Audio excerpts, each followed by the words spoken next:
আমরা এখন H2O এবং H2S এর বন্ধন কোণের ব্যাপার-স্যাপার নিয়ে কাজ করব। দেখো, আমরা যদি গবেষণা করে দেখি, দুইটাই কিন্তু sp3 সংকরিত হচ্ছে, দুইটা যৌগের মধ্যেই sp3 কিন্তু আবার বলতেছি এই দুইটার মধ্যে কিন্তু sp3 সংকরণ ঘটে কেন্দ্রীয় পরমাণুতে। তো সেখানে অবশ্যই তোমরা সংকরণ টপিক পড়ে আসবা। আমি ধরে নিলাম তুমি সংকরণ টপিক পড়ছো, ঠিক আছে? তারপরে তুমি এই ভিডিওটা দেখতেছো, তাহলে বুঝতে পারবা।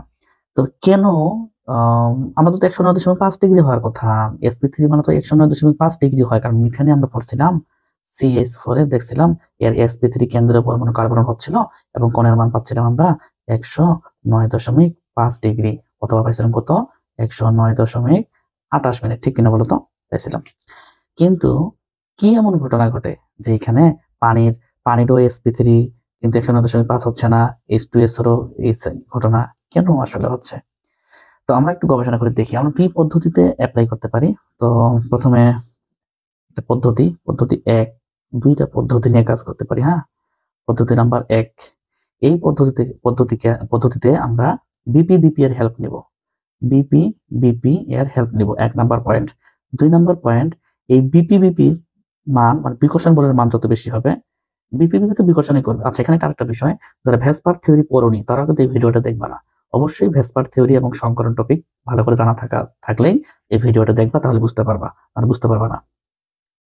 তাহলে বিপি যত বেশি হবে, বিকর্ষণ বল যত বেশি হবে, আমাদের কোণের মান তত বেশি হবে। কোণের মান তত বেশি হবে। আমরা একটু গবেষণা করে দেখি তো আসলে সত্য না মিথ্যা। একটু এই কালার দিয়ে দেখাই তোমাকে, দেখো এখানে ও এবং এইচ আছে, এখানে এস এবং এইচ আছে, ঠিক আছে? তুমি জানো এখানে সালফারের 2টা মুক্ত জোট থাকে, এখানে অক্সিজেনেরও 2টা মুক্ত জোট থাকে। তাহলে একটার হচ্ছে 104.5 ডিগ্রি, আরেকটার হচ্ছে আবার তোমার 92 ডিগ্রি অথবা 92.12 ডিগ্রি। একটু বলে দিই, এই 92 ডিগ্রি হচ্ছে হাজারি স্যারের রেফারেন্সে। হ্যাঁ, কোন স্যার? হাজারি স্যার। আর এটা কোন স্যারের রেফারেন্স? এটা হচ্ছে সঞ্জিত স্যারের রেফারেন্স। হ্যাঁ, সঞ্জিত স্যারের রেফারেন্স। দুজনই দুইটা কথা বলছে, যাই হোক, দুইটা রাইট। তো এখন আমরা যদি গবেষণা করে দেখি একটু, যে অক্সিজেনের তড়িৎ ঋণাত্মকতার মান কত বলতো? 3.5, হাইড্রোজেন 2.1, হাইড্রোজেন 2.1। তাহলে শেয়ারকৃত ইলেকট্রনগুলো আমি যতটুকু দেখতে পাচ্ছি, আমি অক্সিজেনের কাছে চলে যাবে। দেখো তো, অক্সিজেনের কাছে চলে যাচ্ছে। শেয়ারকৃত ইলেকট্রনগুলো কার কাছে যাচ্ছে? অক্সিজেনের কাছে যাচ্ছে। তাহলে এখানে বিপি ক্লোজ হওয়ার সুযোগ পাচ্ছে বেশি, কাছাকাছি হওয়ার সুযোগ পাচ্ছে বেশি। আমার যদি এই বন্ধনজোড় দূরে দূরে থাকতো, এদিকে থাকতো, তাহলে কিন্তু এদের সাথে এদের দূরত্ব অনেক বেশি হইতো। যখনই দুইজনই অক্সিজেনের কাছে যাচ্ছে, তখন এক জোড়া আরেক জোড়ার সাথে দেখা হচ্ছে। কিন্তু দেখো, এই যে দুইজন মানুষ, এই যে এক জোড়া, এই যে আরেক জোড়া, এখানে আসে কিন্তু দেখা করার সুযোগ পাচ্ছে তারা, যার কারণে এদের বিকর্ষণ শুরু হবে। কারণ ইলেকট্রন আর বিপরীত মানে চার্জ তো ইলেকট্রন বিকর্ষণ করবে, তাই না? তো এখন যদি সমধর্মী চার্জ বিকর্ষণ, এখানে একটা কথা লিখছি আমি, যে আমরা বিপি এর হেল্প নিতে পারি। পদ্ধতি 1-এ আমরা কিন্তু বিপি এর হেল্প নিচ্ছি। বিপি মানে বন্ড পেয়ার। তো বিপি এর মান যেহেতু এখানে বেশি, তাহলে কোণের মানটাও বেশি হবে। তাহলে কি আর বিপি এর মান বেশি না? জি না। যেমন দেখো, সালফারের তড়িৎ ঋণাত্মকতার মান 2.5, হাইড্রোজেন 2.1, এখানে হাইড্রোজেন 2.1। তাহলে সালফারের দিকে যাবে ঠিক আছে, কিন্তু অক্সিজেনের মতো এত ক্লোজ হতে পারবে না। অক্সিজেনের দিকে যেমন বেশি করে এই বন্ধনজোড়গুলো চলে গেছে, সালফারের দিকে সেভাবে যেতে পারবে না, একটু দূরে দূরে থাকবে। কারণ সালফারের সেরকম ক্ষমতা আল্লাহ দেয় নেই, এর তড়িৎ ঋণাত্মকতা মান 2.5। তাই শেয়ারকৃত ইলেকট্রন গুলো খুব একটা ক্লোজলি হতে পারবে না, সালফারের দিকে যাইতে পারবে না। যার কারণে এই বন্ধনজোড় খুব একটা ক্লোজ হতে পারবে না। হবে কিন্তু এত আগের মতো হবে না, এই যে এদের মতো হবে না। যার কারণে এখানে খুব একটা বিপি এর বিকর্ষণ হবে, কিন্তু খুব কম।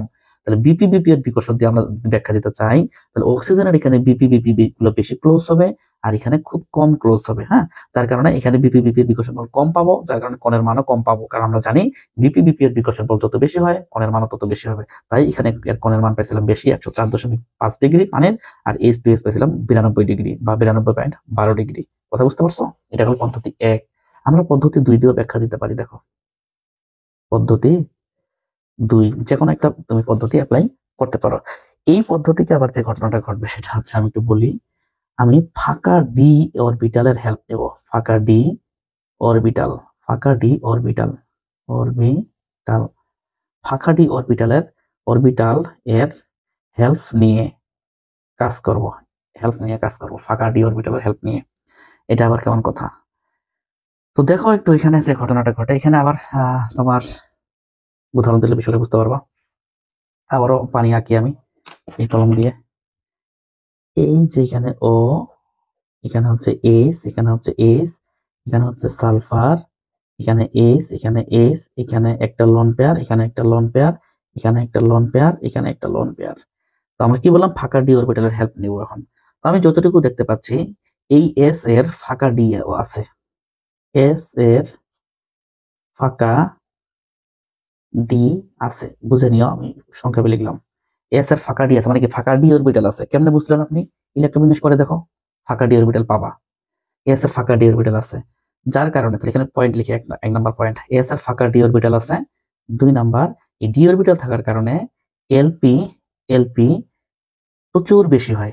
আমি এই চিহ্ন দ্বারা বুঝাইলাম, বেশি হয়। এই বিকর্ষণ বল এলপি এলপি বেশি, এলপি মানে কি রে, এই যে এলপি এলপি তাই না, এই এলপি এলপি বিকর্ষণ বলের মাত্রা খুব বেশি হয়, যার কারণে এদের কোণের মান সংকুচিত হয়। কোণের মান কোণ কোণের মান কি হয়, কোণের মানটা সংকুচিত হয়, কোণের মান সংকুচিত হয়। তাহলে তুমি এখানে কোণের মানটা সংকুচিত শব্দ লিখতে পারো তুমি, সংকুচিত হয়, সংকুচিত হয়। এখানে হওয়ার কথা ছিল 109.5 ডিগ্রি, কিন্তু সংকুচিত হয় এবং কোণের মানটা পাওয়া যায় কত, 92 সামথিং।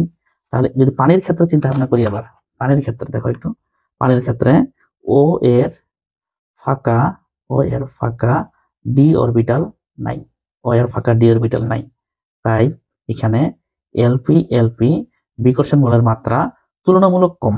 এখানে কিন্তু বেশি ছিল, এই চিহ্ন দ্বারা বেশি বোঝাচ্ছি। এই চিহ্ন দ্বারা কি বোঝাচ্ছে বলতো, এই চিহ্ন দ্বারা বেশি বোঝাচ্ছি।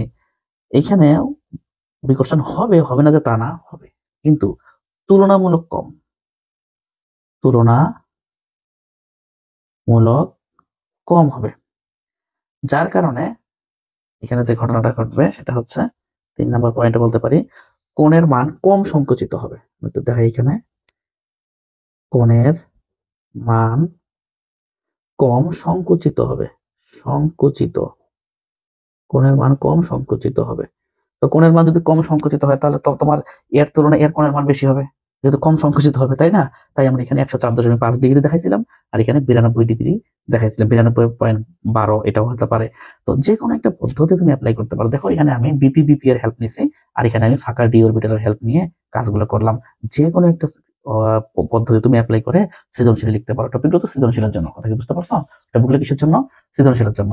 আমরা এখন NH3 এর কোণের মান যে 107 ডিগ্রি এবং PH3 এর কোণের মান যে 94 ডিগ্রি, এটা নিয়ে এখন কাজ করব। তো 94 ডিগ্রি আবার কেউ কেউ আবার অন্য কিছু বলছে অবশ্য, কেউ কেউ 94 জায়গায় অন্য কথাও বলছে, যেমন কেউ কেউ বলছে এখানে 93.3 ডিগ্রি, 93.3 ডিগ্রি।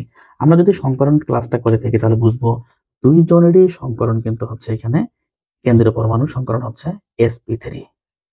কথা কি বুঝতে পারছো আমি কি বুঝাচ্ছি? দুইজনেরই সংকরণ হচ্ছে sp3। কিভাবে বুঝলেন আপনি? আমি বুঝলাম, আমি সংকরণ টপিক জানি। তোমাকে আমি বলছি বারবার যে সংকরণ টপিক এবং ভেসপার থিওরি এই দুইটা পড়ে তারপরে তুমি ভিডিওটা দেখতে আসবা, তাহলে তুমি বুঝতে পারবা, নাহলে কিচ্ছু বুঝতে পারবা না। তো যেহেতু আমরা আলোচনা করে আসলাম, একটু হলেও আমাদের অভিজ্ঞতা কিন্তু আছে যে আমরা দুইটা পদ্ধতি নিয়ে কাজ করব। প্রথম পদ্ধতি, তো প্রথম পদ্ধতি কি? পদ্ধতি এক কি কি নিয়ে কাজ করব? বিপি এর হেল্প নিয়ে কাজ করব। তাহলে এখানে কি বলছিলাম? বিপি এর হেল্প নিয়ে কাজ করব। 2 নম্বর কি বলছিলাম? এই বিপি যত বেশি হবে আমাদের কোণের মান তত বেশি হবে, কোণের মান তত বেশি হবে, যত বেশি বিকর্ষণ বলের মানটা যত বেশি হবে কোণের কোণের মান তত বেশি হবে। আমরা কিন্তু এটা আলোচনা করে আসলাম কিছুক্ষণ আগে। এটা হলো পদ্ধতি 1। তো আমরা একটু গবেষণা করে দেখি আসলে ঘটনাটা কি ঘটে, আসলে সত্য না মিথ্যা। তো এখানে NH3 লেখার চেষ্টা করি। 1 2 3 এস। তুমি জানো হাইড্রোজেন গুলো তড়িৎ ঋণাত্মক কত? 2.1 2.1 2.1, আর নাইট্রোজেন হচ্ছে 3। এখানে একটা মুক্ত যোগ থাকে। তুমি চিন্তা করে দেখো তো, নাইট্রোজেনের দিকে আমাদের বন্ধন জোড় ইলেকট্রন গুলো চলে যাবে, ঠিক কিনা বলতো? নাইট্রোজেনের দিকে বন্ধন জোড় ইলেকট্রন গুলো চলে যাবে, কারণ নাইট্রোজেনের তড়িৎ ঋণাত্মকতার মান হাইড্রোজেনের তুলনায় বেশি। আমরা একটু PH3 নিয়ে কাজ করার চেষ্টা করি, দেখি কি হয়। 1 2 3, এখানে কিন্তু পি এর একটা মুক্ত যোগ থাকে, তুমি চেক করলে বুঝতে পারবা। তো এস।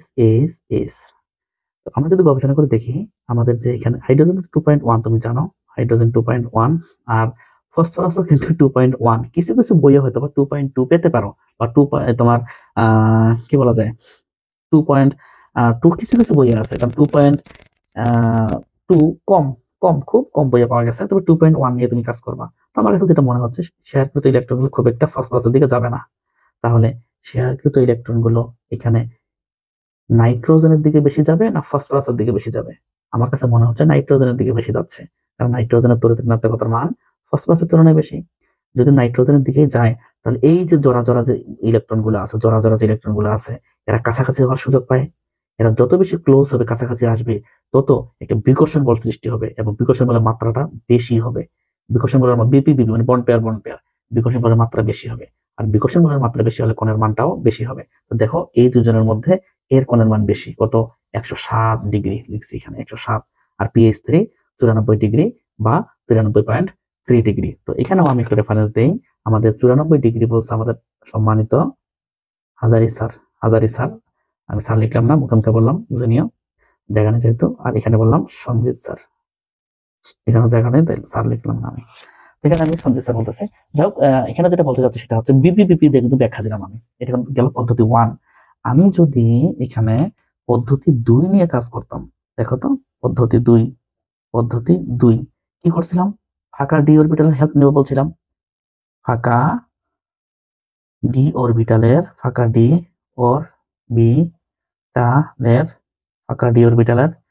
হেল্প নিব। এটা আমাদের পদ্ধতি 2 ছিল কিন্তু, হ্যাঁ, ফাঁকা ডি অরবিটাল। আমরা একটু গবেষণা করে দেখি।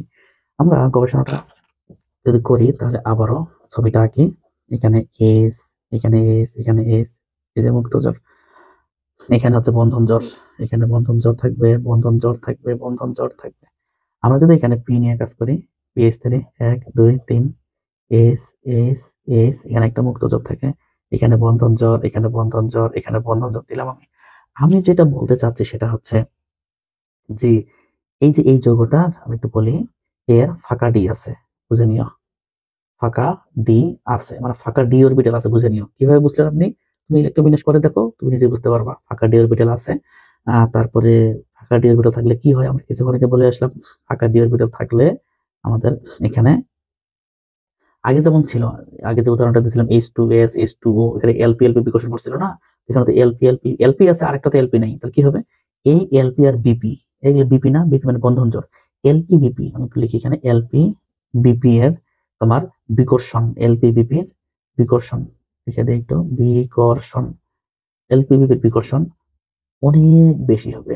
এলপি বিপির বিকর্ষণ বেশি হওয়ার কারণে কোণের মান সংকুচিত হবে, কোণের মান সংকুচিত হবে, হ্রাস পাবে আর কি, সংকুচিত বা সংকুচিত হবে। সংকুচিত মানে কি বলতো, হ্রাস পাবে আর কি, কমে যাবে, বুঝা নিও কিন্তু কিছু কথা। কোণের মান সংকুচিত হবে। আমি যদি এখানে আসি তাহলে এখানে কি বলবো বলতো? এখানে আমরা বলতে পারি ফাঁকা ডি নাই। ফাঁকা ডি নাই মানে কি? ডি অরবিটালের অস্তিত্বই নেই। তুমি ইলেকট্রোবিন্যাস করে দেখিও, ডি অরবিটালের অস্তিত্বই পাবা না, ফাঁকা তো বহু দূরের বিষয়। যেহেতু ফাঁকা ডি নাই, তাহলে এখানে এই যে লন পেয়ার আর এই যে বন্ড পেয়ার, এলপি আর এলপিবিপি আর কি, এলপিবিপির বিকর্ষণ হবে, তবে তুলনামূলক কম। বিকর্ষণ হবে, বৃদ্ধি পাবে, তবে তুলনামূলক কম, বুঝে নিও, কিছু কথা বুঝে নিতে হয়। তাহলে বিকর্ষণ বলের মাত্রাটা এইখানে বেশি হবে, আর এখানে তুলনামূলক কম হবে, বুঝে নিতে হবে। তাহলে এখানে যে ঘটনা ঘটতেছে, যেহেতু বিকর্ষণ বলের মাত্রাটা কম হচ্ছে, তাহলে কোণের মান কম সংকুচিত হবে, তাই না? কোণের মান কম সংকুচিত হবে, কোণের মান কম সংকুচিত হবে। কম বলছি কিন্তু এখানে, কম সংকুচিত হবে। তাহলে কোণের মান বেশি থাকবে, তাহলে বোঝা গেল। যদি উল্টা সাইড দিয়ে চিন্তা করি আমরা, এই কারণে আমরা NH3 দিয়েছিলাম, দেখো 107, আর PH3 দিয়েছিলাম 94 বা 93.3 ডিগ্রি। তো এইভাবে তুমি ব্যাখ্যা কিন্তু দিতে পারো। তুমি যে কোনো একটা পদ্ধতি অ্যাপ্লাই করতে পারো, হয় পদ্ধতি 2 না হলে পদ্ধতি 1, যে কোনো একটা পদ্ধতি দিয়ে তুমি অনুধাবন কমপ্লিট করতে পারো। মূলত এগুলো অনুধাবনে আসে, 2 মার্কের কোশ্চেনে আসে, বা অ্যাডমিশনের রিটেন অংশে আসে। তোমার 2 মার্কের কোশ্চেন গুলোতে যদি কখনো ঘ নাম্বার আসে কোনো অসুবিধা নেই, তুমি যে কোনো একটা পদ্ধতি অ্যাপ্লাই করবা। হ্যাঁ, তোমার যদি অনেক সময় থাকে পরীক্ষার সেন্টারে, সেই ক্ষেত্রে তুমি 2টা পদ্ধতি অ্যাপ্লাই করলা, স্যার হয়তো তোমাকে ভালো ভাববে যে না, এই খাতার যে মালিক সে অরিজিনাল, আসলেই ভালো, সে অনেক ভালো স্টুডেন্ট, তখন তোমারটা খাতাটা সেভাবে ভালো করে দেখবে, সুন্দর করে দেখবে, নাম্বার দিবে তোমাকে। তবে একটা পদ্ধতি লিখলেও হবে।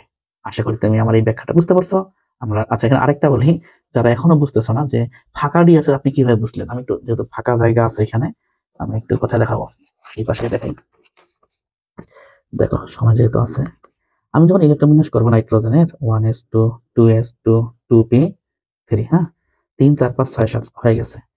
তুমি যারা কোয়ান্টাম সংখ্যা তোমরা যারা পড়ছো গুণগত রসায়নে, দেখো তো 2 নাম্বার কক্ষপথে টোয়াইস এস থাকতে পারে, টোয়াইস বি থাকতে পারে, 2 নাম্বার কক্ষপথে টোয়াইস ডি, দুনিয়া উল্টে গেল সম্ভব না। এই কারণেই বলছিলাম এন এর ফাঁকা ডি অরবিটাল নাই। তারপরে আমরা আরেকটা কথা বলছিলাম, ফাঁকা তো বহু দূরের বিষয়, ডি অরবিটালের অস্তিত্বই নেই, ফাঁকা তো বহু দূরের বিষয়।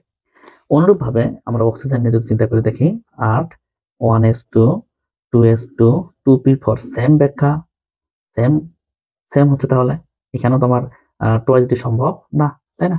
তাহলে আমরা এখানে সালফার আসি, গবেষণা করি সালফার।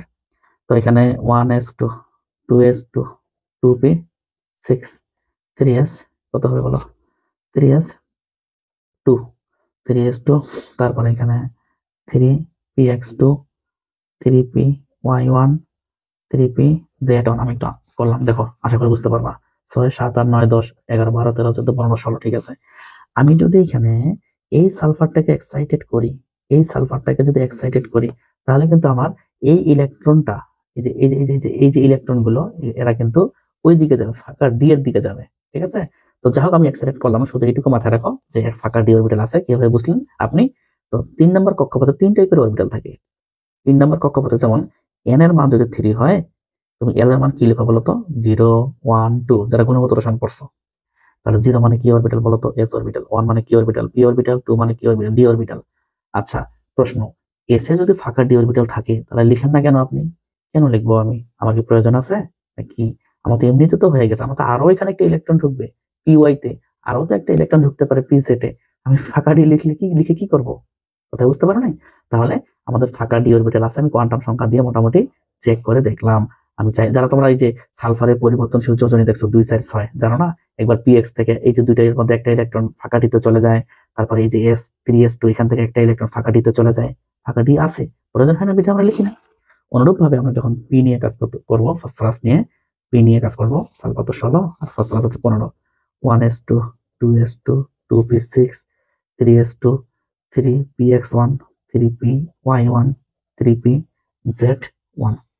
দেখো 3 নম্বর কক্ষপথে 3 টাইপের অরবিটাল থাকে, এস অরবিটাল থাকে, পি অরবিটাল থাকে, ডি অরবিটাল থাকে। তো এখানে আমরা এস পাচ্ছি, পি পাচ্ছি, ডি এখনো লিখে নেই, ডি লেখার প্রয়োজন নেই, তাই লিখে নেই আমরা। ডি 3D লিখে, 3D ফাঁকা আছে, মাথায় রাখবা এখানে 3D ফাঁকা আছে। অনুরূপভাবে এখানে কিন্তু 3D ফাঁকা আছে, লিখেন নেই কেন? প্রয়োজন হয়নি তাই। কিন্তু এরকম করে অক্সিজেনেরও ছিল না, এরকম করে নাইট্রোজেনেরও ছিল না। এই কারণে আমরা এই শব্দগুলো ব্যবহার করছিলাম, যেন এস এর ফাঁকা ডি, এস ফাঁকা ডি অরবিটাল আছে, পি এর ফাঁকা ডি অরবিটাল আছে। কথা কি বুঝতে পারছো? তো যাই হোক, আমরা আমাদের টপিক এখানে শেষ করলাম।